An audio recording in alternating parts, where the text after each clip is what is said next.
बिस्मिल्लाहिर्रहमानिर्रहीम। अस्सलाम वालेकुम।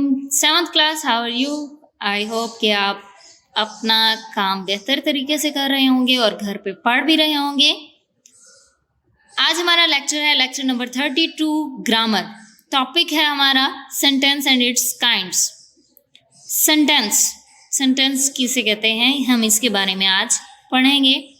एक जुमला जो हम आम तौर पर अपनी रोज़मर्रा ज़िंदगी में जो हर टाइम हर वक्त ही बोल रहे होते हैं, ठीक है। सेंटेंस है, इसकी डेफिनेशन हम देखेंगे। A group of words that make a complete sense is called a sentence. अल्फाज का ऐसा मजमुआ जो कि मुकम्मल मायने देता है, मुकम्मल समझ देता है, मुकम्मल शऊर देता है, जिससे बात दूसरे को समझ भी आ जाती है और हम दूसरे की बात को समझ भी लेते हैं, वो सेंटेंस या जुमला कहलाता है। एग्जाम्पल्स हमारे पास हैं। The sun rises in the east. Pakistan is our country. Pakistan हमारा मुल्क है। The sun rises in the east, सूरज मशरिक से निकलता है। ये हमारे पास हैं सेंटेंस की एग्जाम्पल्स। नेक्स्ट हम देखेंगे इसके पार्ट्स ऑफ सेंटेंस।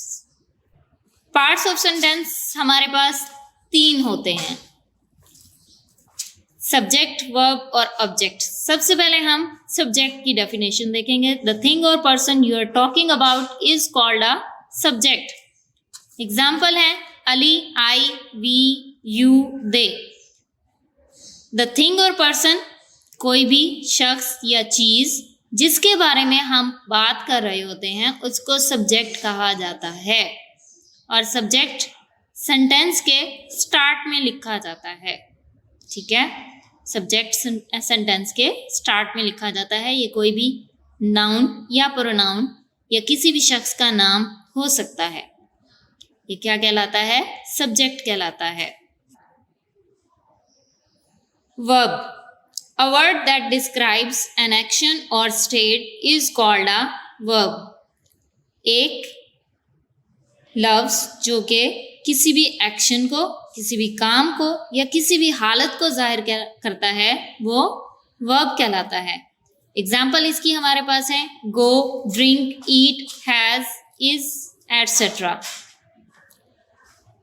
गो जैसे we go to school, he drinks water, we eat food, he has pencil, she is my friend, etc. ये सारे verbs हैं। Third part of sentence is object। A person or thing to which something is done is called an object।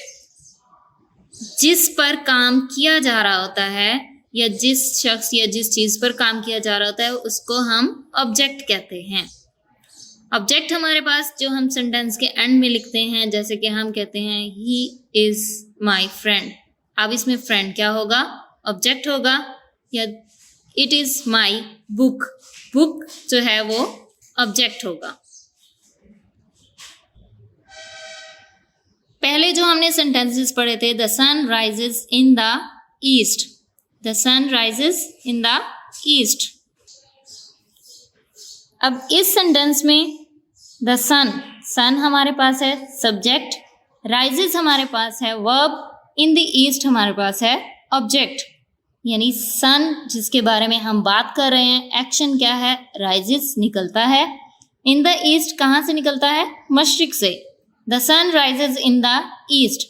Sentence में subject का sequence, sentence का sequence बिल्कुल सही होना चाहिए, यानी सब्जेक्ट पहले, उसके बाद वर्ब, उसके बाद ऑब्जेक्ट।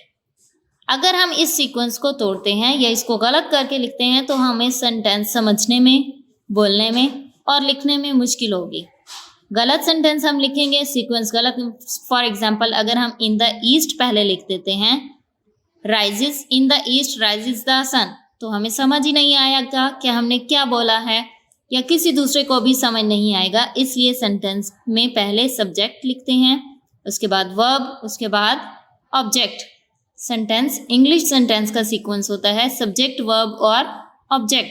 बाकी जो चेंजेस होती हैं, अगर इसमें हम हेल्पिंग वर्ब्स यूज़ करते हैं, वर्ब की फर्स्ट फॉर्म यूज़ करते हैं, सेकंड फॉर्म यूज़ करते हैं या आईएनजी फॉर्म यूज़ करते हैं, वो अकॉर्डिंग टू टेंस होती हैं। सेंटेंस का सीक्वेंस, सिंपल सेंटेंस का सीक्वेंस सब्जेक्ट, वर्ब और ऑब्जेक्ट होता है। ये इसके पार्ट्स हमने पढ़े हैं। नेक्स्ट हम इसकी काइंड्स देखेंगे। Kinds of sentences, there are 5 kinds of sentences according to their meanings. कितनी काइंड्स हैं? 5 काइंड्स हैं अकॉर्डिंग टू मीनिंग, यानी उनके मीनिंग के मुताबिक 5 काइंड्स हैं। फर्स्ट है हमारे पास declarative sentence. A declarative sentence makes a statement. Declarative बयानिया जुमला जो किसी भी स्टेटमेंट या कोई भी बात को बताता है या कोई भी किसी भी के बारे में इत्तला देता है, बयान करता है, उसको हम क्या कहते हैं? डिक्लेरेटिव सेंटेंस कहते हैं। एग्जाम्पल्स हमारे पास हैं, the boys are swimming, the birds are chirping. अब एक बात बताई जा रही है, द बॉयज आर स्विमिंग, के लड़के तैराकी कर रहे हैं, ठीक है। द बर्ड्स आर चिर्पिंग, परिंदे चहचहा रहे हैं।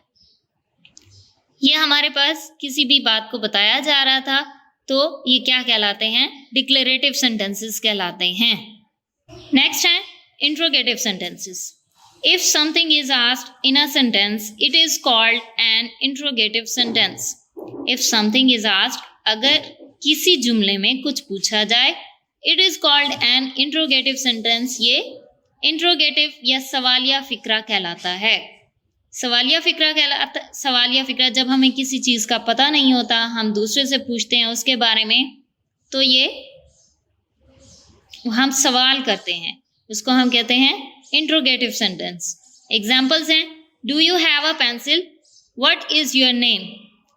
क्वेश्चंस, हम हेल्पिंग वर्ब को कुछ सेंटेंसेस में हेल्पिंग वर्ब को हम क्या करते हैं? सेंटेंस के स्टार्ट में ऐड कर देते हैं, लिख देते हैं, तो वो हमारे पास क्वेश्चन सेंटेंस बन जाता है। लेकिन इसमें क्वेश्चन सेंटेंस में एक चीज़ लाजमी है, वो क्या? वो ये कि इसके एंड में क्वेश्चन मार्क लाजमी आएगा, अदरवाइज क्वेश्चन मार्क के बगैर सेंटेंस कंप्लीट नहीं होता। WH और H फैमिली के जो वर्ड्स होते हैं, इनको हम क्वेश्चन वर्ड्स कहते हैं, जैसे कि what, when, where, why, how, why. ये सारे हमारे पास क्या होते हैं? इंट्रोगेटिव या क्वेश्चन वर्ड्स होते हैं। क्वेश्चन वर्ड्स हम इंट्रोगेटिव सेंटेंसेस बनाने के लिए इस्तेमाल करते हैं।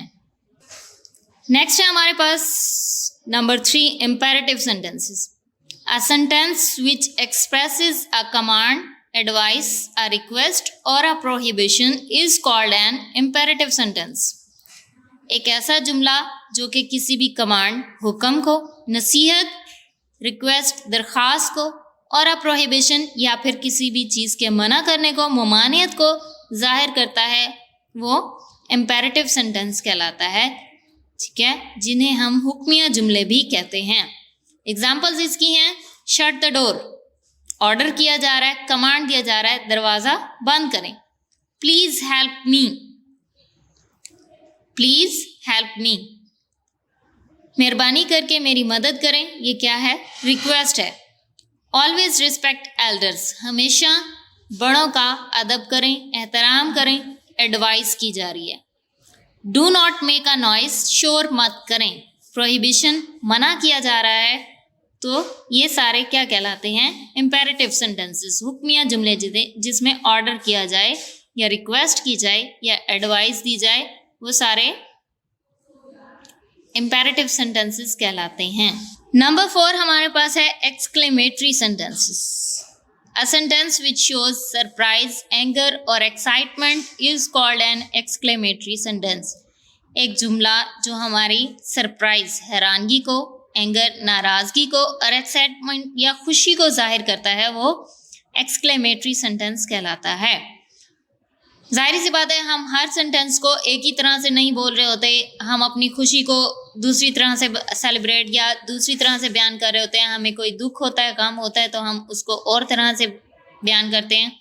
हमें अगर गुस्सा आता है तो हमारी आवाज़ ऊंची होती है और ज़्यादा उसमें हम शाउट भी कर रहे होते हैं, ठीक है। ये क्या होते हैं? एक्सक्लेमेटरी सेंटेंसेस होते हैं। एग्जाम्पल्स इसकी हैं, hurrah, we are winner, what a shot, how cold the night is. इसकी एग्जाम्पल्स दी गई हैं, hurrah, we are winner. Hurrah, जैसे कि आप सब लोगों को अगर कहा जाए कि आपका कल टेस्ट होगा, तो बहुत सारे बच्चों का मुंह उतर जाएगा, वो सैड हो जाएंगे, हाय हमने तो किया भी नहीं है तो हम उसको कैसे करेंगे। अब कुछ बच्चे एक्साइटेड होंगे स्कूल आने के लिए और कुछ बच्चे कहेंगे नहीं अभी गर्मी है बहुत, हम ये करें, हमें नहीं जाना। तो आप इन सब चीज़ों को डिफरेंट उसमें एक्सप्रेस करते हैं, अपनी फीलिंग्स को बताते हैं। तो ये सारे क्या होते हैं, एक्सक्लेमेटरी सेंटेंसेस। नोट इसमें दिया हुआ है, an exclamatory sentence ends with an exclamation mark, यानी एक्सक्लेमेटरी सेंटेंस में कंपल्सरी है कि एक्सक्लेमेशन मार्क एंड में लगाया जाए। जिस तरह हमने लास्ट में पढ़ा था इंट्रोगेटिव सेंटेंस में क्वेश्चन मार्क लाजमी था, उसी तरह एक्सक्लेमेटरी सेंटेंस में एक्सक्लेमेशन मार्क लाजमी है। ठीक है। नंबर 5 हमारे पास है optative sentences. The sentence which express some pray, wish, desire or hope are called optative sentences. Optative sentences मतलब दुआया जुमले, जैसे कि द सेंटेंसेस विच एक्सप्रेस, ऐसे जुमले जो जाहिर करते हैं सम प्रे, किसी भी दुआ को, विश ख्वाहिश को, डिज़ायर तमन्ना को, और होप या उम्मीद को, वो ऑप्टेटिव सेंटेंसेस कहलाते हैं। एग्जाम्पल्स इसकी हैं, may Allah bless you, long live Pakistan. May Allah bless you, Allah आप पर अपनी रहमत करे या अल्लाह आप पर मेहरबान हो। लॉन्ग लिव पाकिस्तान, पाकिस्तान देर तक रहे, ये हम दुआ कर रहे हैं। ठीक है, विश है हमारी, और प्रे हम करते हैं जिन सेंटेंसेस में, उनको हम ऑप्टेटिव सेंटेंसेस कहते हैं। Learn it by heart and prepare your notes. I hope that you have understood this lecture. Take care of yourself. Allah Hafiz.